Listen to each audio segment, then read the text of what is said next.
김용호 목사님께서 접부시칠 하나님의 능력이라는 제목으로 말씀 증거해 주시겠습니다. 믿음의 고백으로 말씀 앞에 나아가겠습니다. 하나님은 나를 사랑하신다. 하나님은 내 인생에 크고 비밀한 계획 가지고 계신다. 하나님 오늘도 나와 동행하셔서 그 계획 이루어 주신다. 아멘. 그렇게 될 줄로 믿습니다. 우리는 하나님께서 아브라함에게 100세 때 얻은 아들 이삭을 바치라고 했던 그 사건에 대해서 잘 알고 있습니다. 근데 이 사건 중에서 특이한 점이 하나 있다면 하나님께서 이삭을 바치라고 한 다음에 다시 그대로 돌려보냈다는 것입니다. 왜 그러셨을까요? 우리가 흔히 아는 것처럼 하나님께서 그가 가장 귀한 것도 바칠 만한 믿음이 있는지 시험하려고 그러셨을까요? 이 일에 대해서 히브리서 11장 17절 말씀은 이렇게 말하고 있습니다. 아브라함은 시험을 받을 때 믿음으로 이삭을 드렸으니 그는 약속들을 받은 자로 된 그 외아들을 드렸느니라. 뒤늦게 얻은 자식을 번제로 드리는 하나님의 말씀이 아브라함에게는 시험거리가 되었다고 이야기를 합니다. 그러나 바치라는 것도 시험거리였지만 더 큰 시험거리는 하나님 바치라는 이 이삭이 약속받은 약속의 자녀였다는 것입니다. 하나님은 아브라함을 갈대아 우르에서 택하여 부르실 때 큰 민족을 이루어서 온 인류가 그와 그의 자손을 통해서 복을 얻게 하겠다고 그렇게 약속을 하셨습니다. 그러나 하나님은 특별히 그 약속을 이삭의 후손을 통해서 이루겠다라고 함께 약속해 주셨는데 히브리서 11장 18절에 이렇게 말씀하고 있습니다. 내 자손이라 칭할 자는 이삭으로 말미암으리라. 그러니까 하나님 약속이 이루어지려면 이삭의 후손을 낳아야 되는데, 근데 지금 결혼도 안 한 이삭이 죽어버리면 하나님께서 이루시겠다는 약속이 어떻게 되겠습니까? 아브라함은 하나님께서 약속한 것을 스스로 꺾으시는 것을 잘 이해할 수가 없었지만, 그러나 그는 이 모든 불확실한 상황을 이길 수 있는 힘이 있었습니다. 그게 뭐냐면 바로 믿음입니다. 그래서 말씀은 아브라함이 믿음으로 이삭을 드렸다라고 말씀하고 있는데 히브리서 11장 19절 말씀입니다. 그가 하나님이 능히 이삭을 죽은 자 가운데서 다시 살리실 줄로 생각한지라 비유컨대 그를 죽은 자 가운데서 도로 받은 것이니라. 하나님은 왜 이삭이 죽어도 다시 살리실 것으로 믿었을까요? 하나님이 신실하신 분이시니까 분명히 이삭을 통해서, 이삭의 후손을 통해서 약속을 이루겠다고 하셨으니 약속을 지키시려면 이삭이 죽어도 다시 살려내서라도 하나님께서 그 약속을 이루실 것이라고 그는 믿은 것입니다. 어떠한 방법으로든 하나님 반드시 하신 약속을 이루시리라는 분하는 그런 믿음이 있었기 때문에 아브라함은 아들 이삭을 번제로 드렸고, 그때 아브라함의 믿음에 대해서 하나님은 준비하신 수장을 발견하게 하셨습니다. 창세기 22장 13절 말씀입니다. 아브라함이 눈을 들어 살펴본즉 한 수장이 뒤에 있는데 뿔이 수풀에 걸려 있는지라. 아브라함이 가서 그 수장을 가져다가 아들을 대신하여 번제로 드렸더라. 여기서 주목할 부분은 바로 이 이삭의 등장과 퇴장 가운데 있는 어린 양의 존재입니다. 특별히 어린 양에 대해서 하나님이 준비하셨다라고 앞에 있는 12절에서 이야기를 하고 있습니다. 양의 생명으로 이삭을 대신하고 돌려보냈다는 점에서 하나님은 이삭을 죽이는 것이 이 일의 목적이 아니라 이 어린 양을 통해서 그는 더 이상 아브라함이 낳은 아들이 아니라 하나님이 주신 아들로 살게 하는 것이 목적이었습니다. 그렇게 돼야 이 보잘것없는 아브라함과 이삭의 후손들이 큰 민족을 이루었을 때 사람들이 이것이 사람의 능력에서 기인한 것이 아니라 하나님이 주신 은혜와 능력으로 일어난 것인 줄을 알게 되기 때문입니다. 그래서 아브라함이 그 주신 말씀대로 믿음으로 그의 아들 이삭을 드렸을 때 그 이삭은 거기서 죽었지만 그러나 하나님은 그를 하나님의 아들 이삭으로 바꿔서 다시 돌려주셨습니다. 이 사건은 우리에게 구원이 어디에서 오는가를 보여줍니다. 여러분, 이삭을 누가 구원했습니까? 아브라함의 믿음이 구원하였습니까?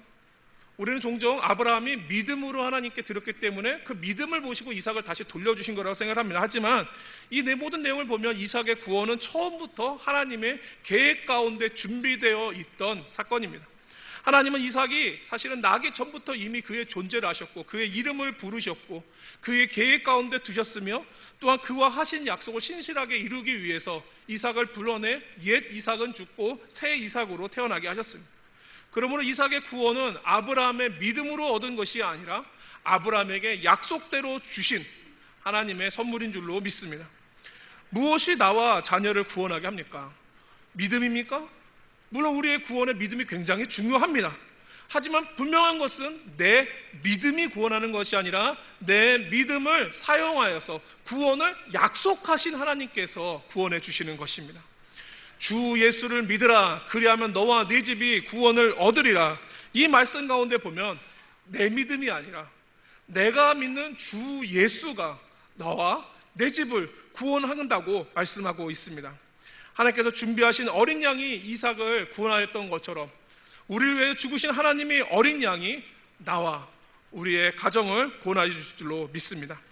오늘 우리가 읽은 로마서 11장 말씀은 원래 이제 좀 전체를 하려고 했는데 길어서 일부분만 했습니다만 사실 좀 해석이 난해한 곳입니다. 그래서 원래 설교 한다고 했을 때 목사님이 잘 할 수 있겠느냐라고 했을 때 겁이 좀 났습니다.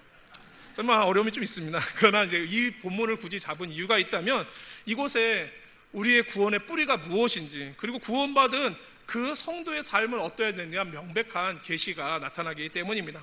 바라긴 오늘 말씀을 통해서 우리가 구원의 뿌리에 견고하게 붙어 있는지를 확인하고, 또한 붙어 있다면 그 주신 은혜에 감사하고, 만약에 거기서 떨어져 있다면 다시 붙일 하나님의 능력에 힘입어서 구원을 회복하는 그런 은혜가 있기를 주의 이름으로 축원합니다. 로마서 11장 13절부터 14절은 이렇게 말씀하고 있습니다. 내가 이방인인 너희에게 말하노라. 내가 이방인의 사도인 만큼 내 직분을 영광스럽게 여겨노니 이는 혹 내 고륙을 아무쪼록 시기하게 하여 그들 중에서 얼마를 구원하려 함이라. 바울은 자기가 이방인의 사도가 되어서 그들에게 복음을 전하고 그들이 그 복음을 듣고 하나님의 자녀가 되는 것들을 굉장히 기뻐하면서도 마음 한구석에는 커다란 괴로움을 하나 갖고 있었습니다. 그것은 뭐냐면 자기의 고륙 친척인 유대인들은 이 이방인들이 받고 있는 믿음으로 얻는 구원을 얻지 못하고 그들은 이것을 거절함으로써 그 구원에서 떨어져 있었기 때문입니다. 하나님은 구약시대에도 신약시대에도 항상 은혜 주시는 통로는 믿음으로 세우셨습니다. 율법을 주실 때도 율법을 지켜라고 주신 게 아니라 이 율법을 통해서 하나님을 믿고 순종하라고 그렇게 말씀하셨고, 또 이스라엘 역사를 보면은 하나님께서 그들의 믿음이 떠나면 심판하시고 믿음이 다시 돌아오면 은혜를 주시는 것들을 보게 됩니다. 그런데 하나님은 항상 믿음으로 은혜를 주셨지만 이 유대인들이 시간이 갈수록 착각하는 것이 있었으니 혈통이 은혜를 보장한다고 생각했습니다. 그들의 조상인 아브라함이 거룩하게 여김을 받았기 때문에 그 자손인 자기들도 역시 거룩하고 그래서 구원받는다라고 생각한 것입니다. 그래서 그들은 주신 믿음을 잡는 게 아니라 혈통을 붙잡고 전통을 붙잡고 있으니 하나님은 그들을 은혜 주려고 다시 믿음으로 돌아오게 하려고 율법을 통해서 깨우치시고 선지자들을 보내서 말씀하여 주시다가 심지어는 아들 예수님을 보내서 분명하게 믿으라 이렇게 말씀하셨는데도 불구하고 그들은 끝내 믿음으로 돌아오지를 않았습니다. 그러니 이제 하나님께서 이 은혜를 누구에게 주시기로 하셨습니까? 이방인들에게 주기로 하셨습니다. 그래서 이방인들에게 이 복음을 주었더니 그들은 믿음으로 받아들여 구원을 누리는데, 유대인들은 이 은혜를 먼저 받고도 먼저 알고도 오히려 거부함으로 믿음도 잃고 구원도 잃고 있으니 보고에 있는 동족인 바울의 마음이 얼마나 답답했겠습니까? 아마 고구마 먹은 것처럼 가슴에 콱 하고 맥혔을 겁니다.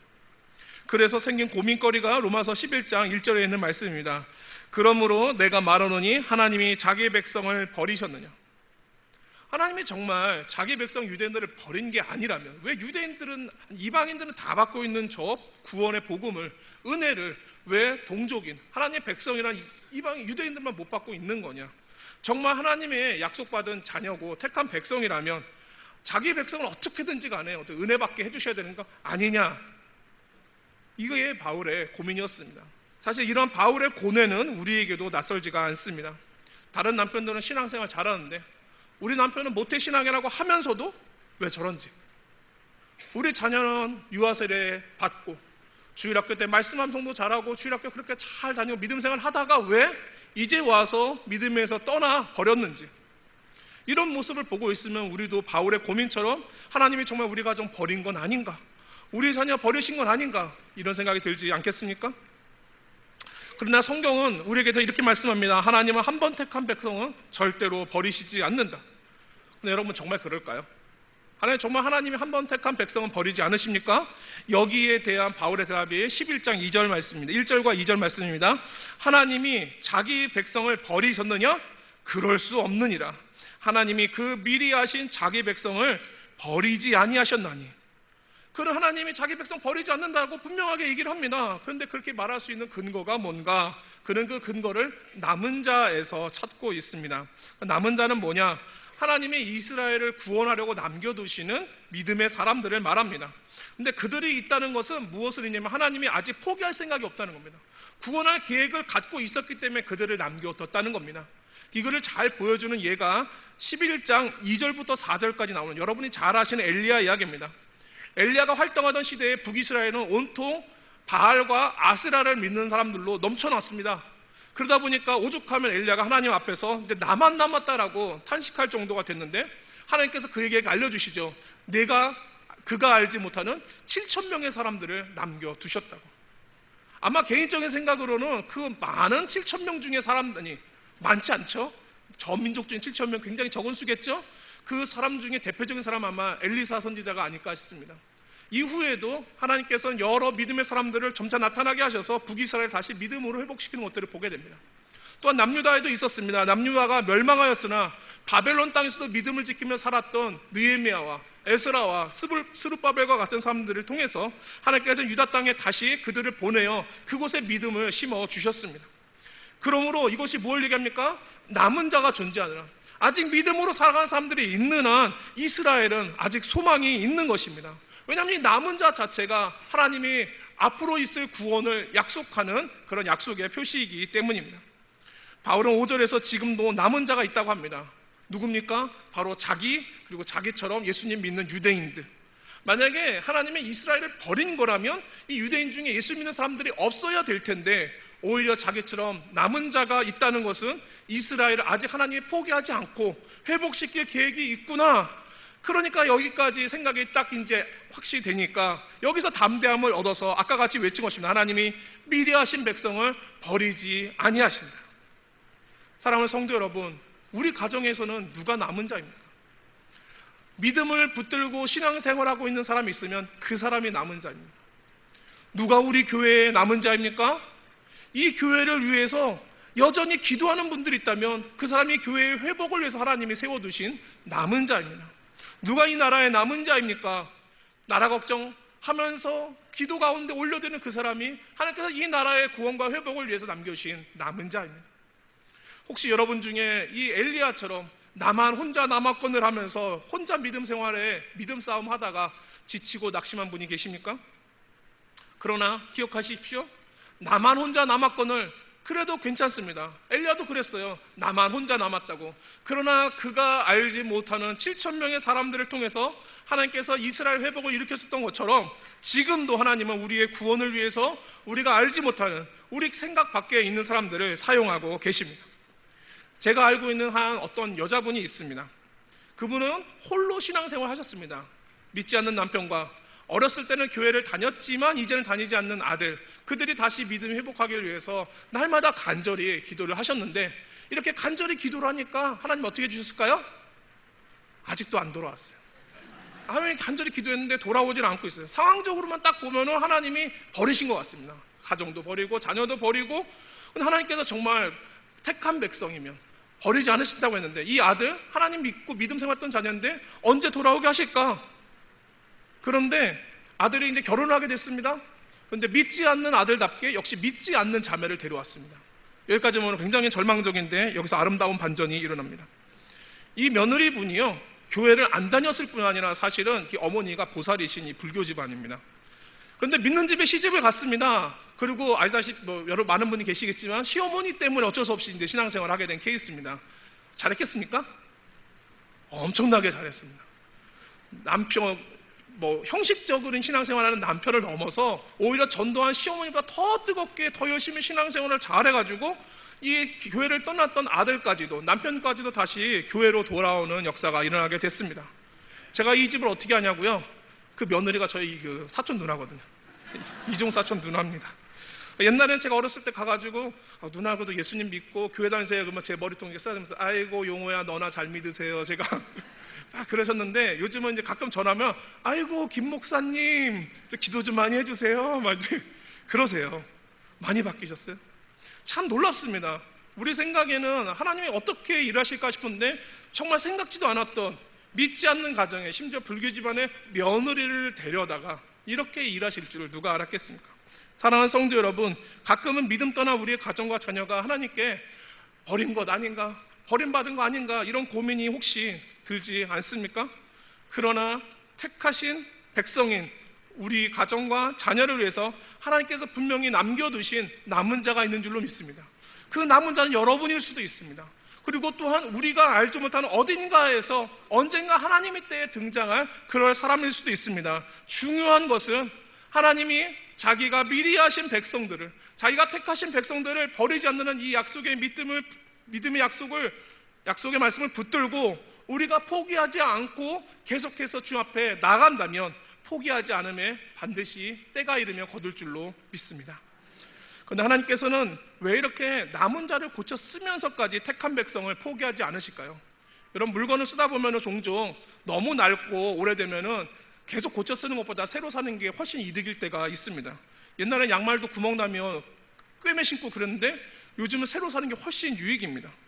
하나님도 생각해보면 이 아브라함의 후손 얼마나 오랫동안 고장나 있습니까? 아무리 고쳐도 고쳐지지 않는 이것들 차라리 싹 다 버려버리고 새로 아브라함 하나 뽑아다가 이제 새 출발하는 게 낫지 않겠냐. 그런데 만약에 자동차나 뭐 가구라면 그럴 것입니다. 당장이라도 그러고 싶을 거예요. 근데 여러분, 자녀가 속성이면 갖다 내다 버릴 수 있습니까? 그래서 말 잘 듣는 차자녀 데려다가 키울 생각 있습니까? 그러고 싶죠. 마음으로는 그러고 싶은데 실제로 하시는 분들은 없을 것입니다.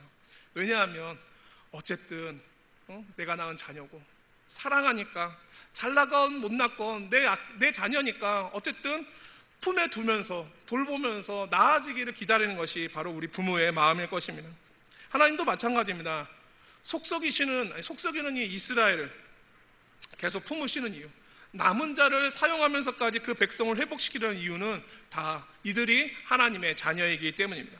성경은 여러 곳에서 우리가 하나님의 자녀라고 증거합니다. 너는 내 아들이라 오늘날 내가 너를 낳았도다 말씀하고 있고, 너희가 아들이므로 아들의 영을 보내사 아빠 아버지라 부르게 하셨느니라, 이렇게 우리의 자녀됨에 대해서 말씀하고 있습니다. 근데 우리에 대해서 성경이 계속 이렇게 자녀라고 말을 하면 할수록 찾아오는 질문이 있습니다. 그럼 하나님이 진짜 우리가 자녀라면 왜 믿음 떨어지기 전에 좀 막아주시지? 왜 믿음을 떠나게 하실까? 왜 믿음에서 이렇게 꺾이게 하실까? 처음부터 이렇게 안 꺾이게 지켜주고 그러시면 안 되나? 아마 바울도 이런 질문을 받았는지 모르겠습니다. 그래서 17절 말씀을 준비하여 우리가 이제 얘기합니다. 17절입니다. 또한 가지 얼마가 꺾이었는데 돌감람나무인 네가 그들 중에 접붙임이 되어 참 감람나무 뿌리의 진액을 함께 받는 자가 되었은즉. 이 비유에서 뿌리는 하나님이고 가지는 거기에 붙여져 있는 백성들을 말합니다. 이렇게 나무의 비유로 얘기한 것은 구원하신 하나님과 구원받은 성도가 서로 하나로 연합하여서 하나님이 공급하여 주시는 생명을 받아서 살고 있는 존재인 것을 말하기 위해서입니다. 하나님이 구원받은 성도와 이와 같이 하나 되는 연합을 이루시는 가장 큰 목적은 자기로부터 가는 이 생명의 진액을 받아서 그 가지가 하나님을 닮은 열매를 맺는 데 있습니다. 하나님을 닮은 그 열매를 그 가지가 내면 어떤 일을 할까요? 그에게 생명과 능력을 공급해 하나님의 영광이 되고, 또한 그 사람들은 세상의 사람들이 그 열매를 맛보고 이 아름다운 열매를 낸 하나님을 찾고 하나님께로 돌아오는 일들이 일어날 것이니, 하나님께서는 이 가지에게서 열매를 찾는 것을 매우 중요하게 여기십니다. 그래서 하나님께서는 열매 맺으라고 이스라엘 가운데 은혜의 진액을 풍성하게 부어줬습니다. 말씀의 은혜, 또한 예배의 은혜, 공급의 은혜, 또한 보호의 은혜들을 이들에게 풍성하게 베풀어 주셨습니다. 근데 이렇게 하나님의 진액을 많이 받은 이스라엘, 그래서 어떤 열매를 맺었습니까? 놀랍게도 세상의 열매를 맺었습니다. 몸은 주님하고 붙어 있는데 이들은 정작 진액은 하나님이 아니라 세상으로부터 받고 있었던 겁니다. 하나님 주신 걸로는 세상 살 힘듭니다. 세상 사는데 돈이 필요하고, 세상 사는데 인맥이 필요하고, 세상 사는데 부요가 필요하고, 세상 사는데 즐거움이 필요하지 은혜 힘듭니다. 그래서 계속 세상의 진액을 받다 보니까 하나님은 없는, 세상만 있는 그런 열매를 맺었어요. 하나님 기뻐하시는 것입니까? 하나님이 원하셨던 것입니까? 아닙니다. 하나님 원하신 열매를 맺지 못하니 그래서 이들을 어떻게 하셨습니까? 꺾어냈다라고 말씀하고 있습니다. 제가 앞서 이런 질문을 드렸습니다. 하나님이 왜 하나님의 자녀인 사람들을 믿음에서 꺾이게 놔두시는가? 바울의 이 질문에 대한 대답을 20절에서 이렇게 말씀하고 있습니다. 옳도다. 그들은 믿지 아니함으로 꺾이고 너는 믿음으로 섰느니라. 높은 마음을 품지 말고 도리어 두려워하라. 하나님은 이 붙어있는 가지들이 꺾이도록, 즉 구원받았던 성도라도 믿음에서 떠나도록 허용하시는 것에는 두 가지 목적이 있습니다. 첫 번째는 믿음에서 떠난 사람들이 믿음을 떠나보니까 내가 잘못되었구나라는 것을 깨닫고 돌아오게 하도록 하나님께서 잠정적으로 허용하시는 것이고, 두 번째는 또한 믿음에 서 있는 사람들에게는 믿음을 떠난 사람들의 모습을 보고 저렇게 되면은 참으로 삶이 공고하구나, 어렵구나 그것을 깨닫고 믿음 가운데 잘 붙어 있으라고 그들이 믿음에서 떨어지는 것을 허용하십니다. 그런 점에서 볼 때 먼저 믿음을 떠났던 사람들은 돌이켜야 됩니다. 이스라엘과 같은 길을 가는 이런 사람들을 대해서 성경은 꺾였다라는 표현을 하는데, 이거는 엄밀히 말해서 완전히 멸망이 확정되어 있는 이 버림하고는 다릅니다. 예를 들어서 이 나무를 가지를 이렇게 꺾었는데 완전히 이게 꺾어서 내다 버린 게 아니라 꺾여서 아직 매달려 있는, 그러나 붙어는 있는 것 같지만 실제로는 진액을 공급받지 못하고 있기 때문에 오랜 시간이 지나면 결국에는 벌어진 거나 다름없이 죽어버리게 되는 게 이 꺾인 상태입니다. 이런 꺾인 상태의 특징은 뭐냐면 우리의 신앙생활에서 아무런 은혜도 감격도 누리지 못한다는 겁니다. 여러분들은 지금 다 아마 이 자리에서 예배드리면서 나는 구원받은 성도라고 생각하고 있을 것입니다. 하지만 우리들이 말씀을 이렇게 듣는데 오늘 이 시간에 깨닫는 게 없고, 우리가 예배를 드리는데 이 안에서 하나님을 만나는 임재의 감격이 없고, 또한 하나님이 우리의 삶에서 공급하시고 돌보시는 은혜의 증거들이 많은데 감사하지 않고 하나님을 향한 사모하는 마음들이 우리 가운데 별로 없다면 여러분 깨달으셔야 됩니다. 여러분들이 지금 꺾여 있는 것입니다. 오늘 이 자리에 있는 분들 중에서 꺾여 있는지 스스로 확인할 부분들이 몇 가지가 있는데, 예배 시간은 와 있고 신앙생활을 하지만 예배 가운데 은혜 가운데 사모하는 마음도 있다면 여러분 한번 정말 잘 생각해 보시기 바랍니다. 제가 예배 사회를 제가 이제 저희가 부목사들이니까 예배 안내를 위해서 있다 보면은 종종 참 어려운 분들을 보게 됩니다. 작정하고 말씀을 좀 드리자면 예배 시간에 핸드폰 한 분들 참 많습니다.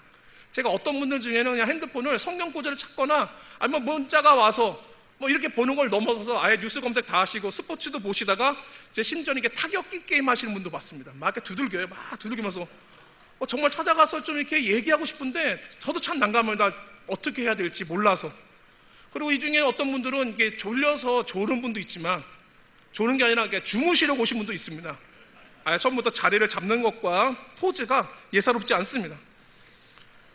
우리가 한번 잘 생각해 보시기 바랍니다. 말씀을 배우려는 마음이 없고 예배 가운데 별로 이렇게 기대하는 마음도 없고 별로 기도하러 나오지 않고 은혜에 대한 사모함도 없고 그러다 보면 어떤 결과가 나타나면 열매가 없습니다. 열매 없는 가지 어떻게 됩니까? 꺾입니다. 꺾여 있는 상태 혹시 아닙니까? 꺾였다고 해서 세상살이가 실패하는 거 아닙니다. 교회에서는 꺾였어도 밖에 나서 성공하시는 분들 많습니다. 학업 잘 되는 사람 많습니다. 그러나 분명한 것은 구원과 믿음에서는 꺾인 것입니다. 최종적으로는 은혜에서 버려질 수 있습니다. 왜 하나님 이거 안 막아주십니까?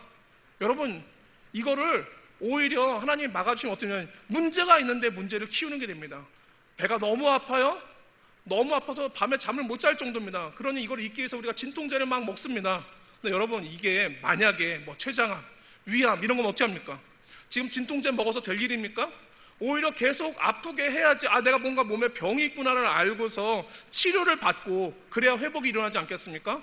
하나님이 그냥 이런 어려움이 없게 그냥 막아줘 버리면 하나님 향한 마음도 없고 사모함도 없고 은혜도 없는데 계속해서 믿음에서 병들어서 정말 구원을 못 받는 상황이 되면 어떻게 될까요? 차라리 믿음에서 떨어졌고 나서야 기도해야 되는구나, 저 사람을 위해서 우리가 간구해야 되는구나, 그리고 나도 언젠간 돌아가야 되는구나, 이런 것들을 알게 됩니다. 사랑하는 성도 여러분, 이것이 하나님께서 사랑하는 자녀들이 잠시 동안 믿음이 떨어지도록 허용하시는 이유입니다. 잘못된 줄 알고 치료받아 다시 회복할 수 있도록. 하나님께서는 사랑하는 자녀라고 해서 무조건 온실 속의 화초처럼 그렇게 보호하면서 키우지 않습니다. 막 세상 나가보고 싶어 하면 나가보려고 합니다. 나갔다 와 보니까 아버지 품이 얼마나 조통가면서 돌아왔던 그 탕자를 내보내는 그 아버지의 마음으로 한번 나가보라고 그럽니다. 은혜 한번 떠나서 살아보라고, 그 예배 없이 살아보고 신앙 떠나서 살아보라고. 그러다 보니까 은혜 없는 내 삶이 얼마나 곤고한지, 얼마나 괴롭던지, 얼마나 외로운지 호되게 한 방 맞고 돌아오라고 하나님께서는 그들에게 잠짐지 그 시간들을 허용하시는 것입니다. 그러면 오늘 이 자리에 계신 분들 중에 혹시라도 내가 믿음에서 떨어진 것은 아닌가, 꺾인 것은 아닌가 생각이 드시면 빨리 돌이켜서 믿음이 회복될 수 있으시기를 바랍니다. 근데 이렇게 이스라엘이 믿음을 떠나서 꺾이는 동안에 놀랍게도 믿음을 얻는 사람들도 있었습니다. 하나님께서는 이스라엘을 대신해서 돌감람나무인 이방인들을 택하여 접붙였는데 놀라운 일들이 일어났습니다. 이스라엘에서는 볼 수 없었던 회개의 역사, 변화의 역사, 전도의 역사, 믿음의 역사들이 막 일어나는 겁니다. 더 놀라운 것은 이 접붙임을 받은 이방인들이 이미 생명이 없는 존재들인 겁니다. 이미 죄와 허물로 죽었던 자들입니다. 하나님의 은혜를 경험도 하지 못했던, 약속도 없는 그런 사람들입니다. 그런데 그들이 하나님께 접붙임을 되어 그 생명을 받으니 어떤 일이 됩니까? 그 생명을 받아 생명의 열매들을 만들어냅니다. 그들에겐 선한 일을 할 능력도 없고 하나님을 기쁘시게 할 수 있는 능력도 없는 자들인데 오직 하나님에게서 그 진액을 공급을 받으니 그들에게 없었던 생명의 역사가 나타나는 것입니다. 이게 누구 모습입니까? 이게 바로 저와 우리의 모습입니다. 우리가 예수님 만나기 전까지 어땠습니까? 아무런 소망도 아무런 생명도 없었습니다. 맨날 싸우고 맨날 죽고 싶은 생각 들고 맨날 미워하고 이거 좋은 거 있으면 탐내고 뺏고 화냈던 그런 모습들이 바로 우리들이 죽었던 우리의 모습인데 예수님 만나서 예수님께 접붙임되자 예수님의 생명이 내 안에 들어와서 어떤 변화들이 일으킵니까? 사랑하게 되고 좀 더 품어주게 되고 좀 더 참고 인내하게 되고 좀 더 내주기를 기뻐하는 우리가 되지 않았습니까? 하나님과 가까워질수록 하나님과 더 하나가 되어가면서 하나님 주시는 생명의 역사가 분명히 가까이 오는 주께 붙어있는 자들에게 일어난 줄로 믿습니다. 그러니 우리가 구원이 견고하려면 어떻게 될까요? 견고할 방법에 대해서 22절에서 이렇게 얘기하고 있습니다. 그러므로 하나님의 인자하심과 준엄하심을 보라. 넘어지는 자들에게는 준엄하심이 있으니 너희가 만일 하나님의 인자하심에 머물러 있으면 그 인자가 너희에게 있으리라. 그렇지 않으면 너도 찍히는 바 되리라. 오늘 말씀은 우리에게 하나님의 두 가지 성품에 대해서 얘기를 합니다. 첫 번째는 인자하심, 두 번째는 준엄하심. 인자하심은 은혜로 택하여서 선택한 백성들을 품에 안으시고 지켜 보호하시는 하나님의 사랑입니다. 준엄하심은 꺾임을 허용하여서 내보내게 하시고 그러다가 끝내 넘어지면 심판하시는 엄중한 하나님을 말합니다. 혹시 지금이라도 우리가 꺾인 것으로 돌아온다면 하나님의 준엄하심을 기억하십시오. 우리는 심판받기 전에 돌아와야 됩니다. 하나님께서는 아무리 사랑하는 자녀라도 마지막 지점에 구원의 그 은혜의 생명에 있지 않으면, 접붙여 있지 않으면 그를 밖에 던져 불로 태우게 할 것입니다. 그러나 우리가 믿음 가운데 잘 남아있다라고 생각하시는 분들이 있다면 방심하지 마십시오. 대신에 인자하심 가운데 머물러 있으라고 하지 않습니까? 더욱 주님 사랑 가운데 머무르시기를 바랍니다. 개인적으로는 우리가 두 가지 방법이 있습니다. 겁주는 것과 또 이렇게 사랑으로 품어주는 법. 우리가 하나님 안에서 더 견고하게 있는 법은 떠나면 죽는 데보다는 있으면 좋아. 저는 이게 더 좋은 방법인 것 같습니다. 여러분, 더 주님과의 이 사랑의 연합 가운데 가까이 나아가시기를 바랍니다. 우리가 이렇게 주님과 연합되어 있다고 자꾸 얘기하는데 우리가 사람 사이에서도 이렇게 하나됨의 연합의 그런 경험들을 갖습니다. 보통 부부관계, 가족관계, 그리고 친한 동료들, 또한 친구들, 이웃들 사이에서 우리는 이러한 연합의 느낌들을 경험할 때가 있습니다. 행복함, 따뜻함, 또한 받아줌, 사랑, 돌봄, 기쁨, 또한 걱정해주는 이런 것들이 연합의 관계에 느끼는 것입니다. 제가 오늘 주일 설교 준비한다고 조금 이렇게 요즘 열심히 교회 생활을 하고 있었더니 집에서 아이들이 막 걱정을 해요. 그래서 막 오면은 아빠 힘들지면서 어깨 두들겨가지고 아유 얘들 왜 이래? 뭐 받고 싶은 게 있나? 그런 마음이 들 만큼 막 이렇게 와가지고 사랑을 표현해 주는데 참 좋더라고요. 이게 연합 아니겠습니까? 뭔가 집에 어려운 일 있을 때 집에 무슨 일 있어? 걱정해주고 힘내라고 잘할 수 있다고 격려해주고 이게 우리가 연합관계에서 누리는 감정의 소중한 경험들입니다. 근데 여러분들은 연합하고 계신 주님과도 이런 경험이 있습니까?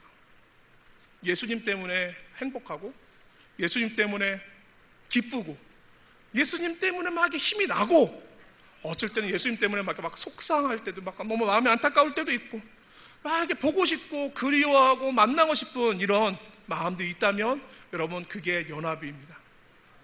저는 우리가 이런 연합의 관계에 있었으면 좋겠습니다. 주님의 궁극적으로 우리를 구원하여 부르신 것은 바로 이 연합의 관계에서 우리에게 은혜를 주어 우리도 그 은혜를 누리고 그 은혜의 열매를 맺어서 또한 세상도 복되게 하는 이 일들을 위해서 우리를 구원해 주신 것입니다.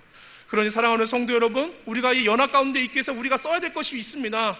믿음으로 붙들어야 됩니다.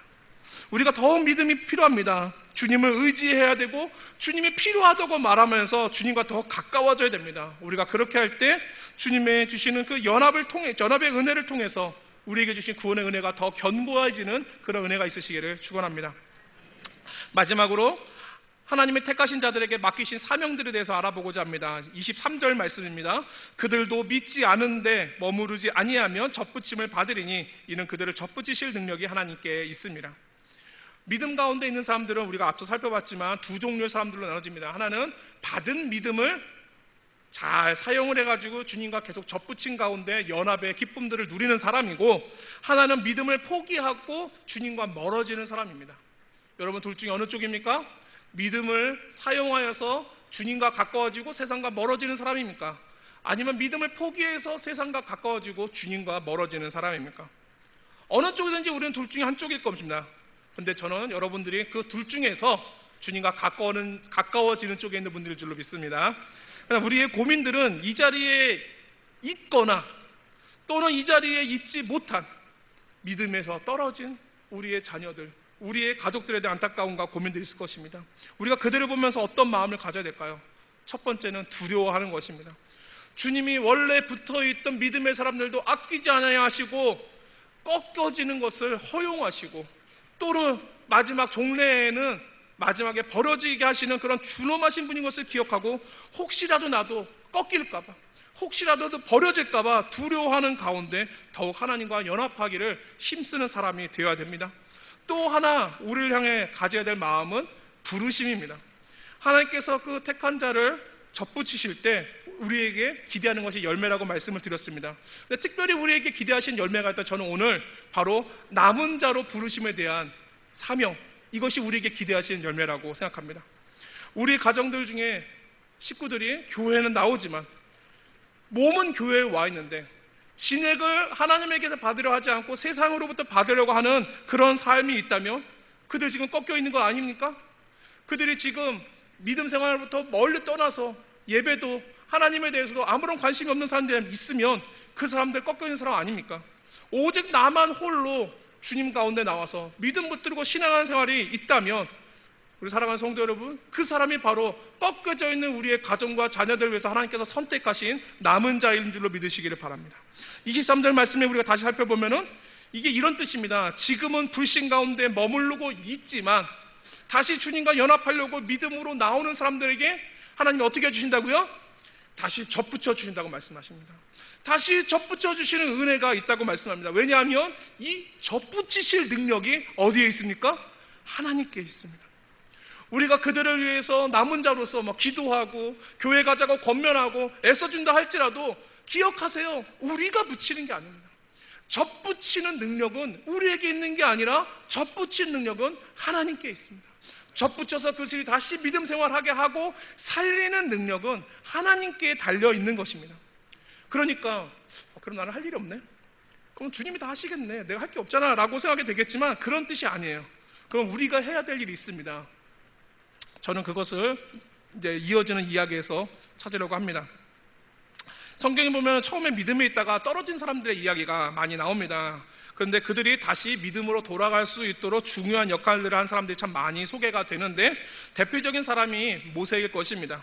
출애굽기 32장에 보면 하나님께서 시내산에서 이스라엘 백성들을 그의 백성으로 삼으시고 또한 백성의 삶을 또 알려주시는 율법을 이제 주려고 모세를 잠깐 산 위로 부르신 틈에 사단이 벌어지죠.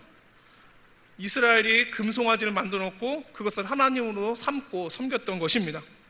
그렇다면 지금 이 금송아지를 섬기고 있는 이스라엘 백성들은 믿음이 없던 사람들입니까? 아닙니다. 이 사람들 분명히 믿음이 있었습니다. 이들은 이미 이집트에서 하나님께서 10가지의 재앙으로 심판하시는 권능이 하나님인 것을 봤고, 홍해를 갈라주시는 구원을 경험했으며, 광야에서 그들에게 물을 공급하시고 구름기둥과 불기둥으로 인도하신 것들을 봤습니다. 그들에게 믿음이 분명히 있었습니다. 그런데 어떻게 했습니까? 꺾여졌습니다.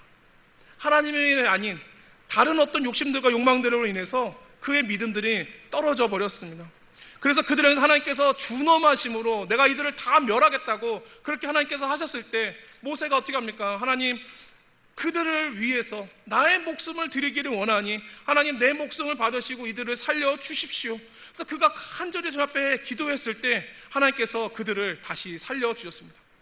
이스라엘이 죽이려고 하다가 안 죽었으니까 아무 일도 없었습니까? 여러분, 이게 이삭과 똑같은 겁니다. 하나님께서 이미 이들을 향해서 죽이겠다 하실 때 이들은 이미 다 죽은 겁니다. 그러나 모세가 마치 어린 양과 같이 자기의 생명 앞에 내어놓고 하나님, 저의 생명을 보시고 받으시고 살려주십시오 라고 간절히 주 앞에 나아갔을 때 하나님께서 그 모세의 간구를 통해서 그들에게 다시 젖붙이신 능력을 베풀어 그들이 다시 은혜 가운데 들어오게 되는 것들을 보게 됩니다. 사랑하는 성도 여러분, 우리가 이렇게 생각하면은 이스라엘이 왜 구원받았는가? 모세가 기도해서 그렇구나, 모세가 믿음으로 기도해서 그렇구나, 모세가 간절히 기도해서 그렇구나 생각했는데, 다시 한번 말씀드리지만 젖붙이신 능력은 어디에 있습니까? 하나님께 있습니다. 모세는 무엇을 위해 서양되었냐 하면 바로 그들을 위해서 하나님이 세워두신 남은 자로서 하나님 앞에 간구하며 기도하는 역할을 한 것입니다. 사랑하는 성도 여러분, 하나님이 우리를 택하여서 성도 삼았을 때 주신 사명이 있다면 우리를 남은 자로 선택하여서 믿음 가운데 떨어져 있는 우리의 가정과 자녀들을 위한 중보자로서, 그들의 생명을 위해 간구하는 자로서, 그리고 아직까지 우리 가정과 자녀들에게 하나님께서 회복의 약속이 남아있는 것을 보여주는 증거로서 우리를 삼아주신 줄로 믿습니다. 그러니 죽은 자에게 다시 생명 주시는 젖붙임의 능력이 주님께 있음을 믿고 날마다 그들의 생명을 주께서 이어주시기를, 다시 회복시켜 주시기를 기도하는 중보의 자리에 나아가서 우리의 가정과 자녀를 다시 주님 앞에 젖붙이게 하는 귀한 은혜의 역사들이 우리의 가정과 또 여러분의 삶 가운데 있기를 주님의 이름으로 축원합니다. 말씀을 마칩니다. 흔히 성경학자들이 이 로마서 내용을 둘로 나눌 때 1장부터 11장까지는 우리가 받은 구원에 대한 교리적인 내용으로 설명을 하고 12장부터 16장까지는 구원받은 성도들의 실제적인 삶을 다룬다고 그렇게 보고 있습니다. 근데 지금 저희가 뭐 다 읽지는 않았지만 이 9장부터 11장까지는 우리랑 아무 상관이 없는 이스라엘 민족에 대한 이야기가 쭉 이어집니다. 그러다 보니까 보통 우리는 여기 잘 읽지도 않을 뿐더러 어떤 사람들은 이게 로마서에서 별로 필요하지 않은 부분처럼 이렇게 생각할 때가 있습니다. 여러분, 오늘 이게 말씀을 11장 일부지만 나눠보니까 어떻습니까? 이게 이스라엘 민족만의 이야기입니까? 아니죠. 이 안에는 오늘 우리 가정의 이야기들이 있습니다. 믿음에서 실패한 우리의 자녀들, 믿음에서 꺾여있는 우리의 남편들, 그리고 지금 믿음 생활을 하는 것 같으나 주께 견고하게 붙어있지 않고 흔들리는 우리들, 그 우리들의 이야기가 바로 여기에 있습니다. 그런데 이 이야기 속에서 우리가 무엇을 찾습니까? 하나님께서 여전히 믿는 자들을 남겨두었으면 그 남은 자들을 통해서 회복시키는 구원의 약속이 있으면 오늘 이 말씀 가운데서 보게 됩니다. 이게 중요합니다. 우리가 바로 그 남은 자로 하나님께서 세워졌을 때 우리가 할 일이 무엇이냐 하면 우리가 구원을 주는 게 아니라 구원 주신 하나님 앞에 우리가 나아가서 우리가 구원을 먼저 누리고 그 은혜를 받아서 또한 주께 젖붙여 줘야 될 우리의 자녀와 가정을 위해서 날마다 간구하며 나아가는 것, 이것이 바로 우리를 하나님께서 이 땅에 선택하여서 자녀 삼아주시고 백성 삼아주신 사명입니다. 그러므로 사랑하는 성도 여러분, 오늘 우리가 이와 같은 구원의 약속이 남은 자로 삼아주신 우리에게 있고 또한 그와 같은 사명들이 우리에게 있는 것들을 기억하면서 날마다 우리의 구원에 대해서는 감사함으로, 또한 그리고 우리가 간구해야 될 사람들에 대해서는 간절함으로 주님 앞에 나아가시는 귀한 은혜가 있으시기를 주님의 이름으로 축원합니다. 우리가 말씀을 기억하면서 하나님 앞에 찬양으로 나아가겠습니다. 믿음으로 서리라, 이 찬양을 드리려고 하는데요, 이 찬양 가사 중에 보면은 하늘의 뜻이 이 땅 가운데 이루어질 그날까지, 완성될 그날까지 믿음 다하여 그 위에 서리라. 하나님의 나라는 하나님의 약속은 무너지지 않으리. 믿음을 다하여 나아가리라, 세워가리라, 주님 오실 때까지. 오늘 이것이 남은 자로 부르신 우리에 대한 우리의 고백이 되었으면 좋겠습니다. 같이 찬양하겠습니다.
이곳에 임하신 이곳에 임하신 하나님 나라, 간절한 마음으로 가난한 마음으로 가보리라. 먼저 그 나라 그 뜻 구하며 나의 삶 드리니. 주님이 맡기신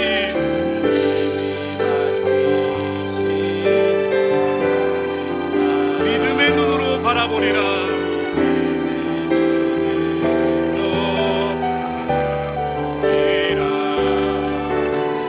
하늘의 뜻이 이 땅 가운데 완성될 그날까지 우리는 믿음을 다하여 그 위에 서리라.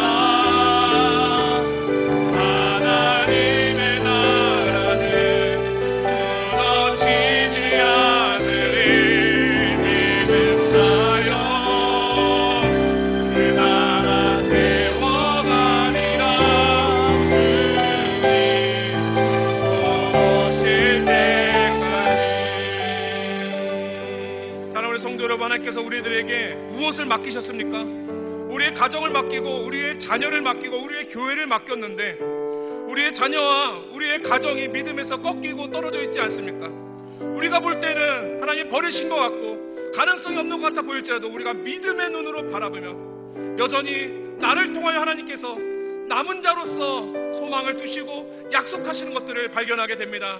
하나님께서 우리를 남은 자로 두신 것은 회복을 위하여 그들을 위하여 간구하라고 세우신 것입니다. 그러니 하늘의 뜻이 이 땅 가운데 이루어질 때까지 우리가 믿음 다하여 주 앞에 나아가서 나도 내 믿음 붙들고 우리의 가정과 자녀들의 믿음을 주께서 접붙여 주시기를 위하여 간구할 우리가 함께 같이 기도하며 나아가겠습니다. 함께 같이 기도하겠습니다. 아버지 하나님, 오늘 시간 주님께서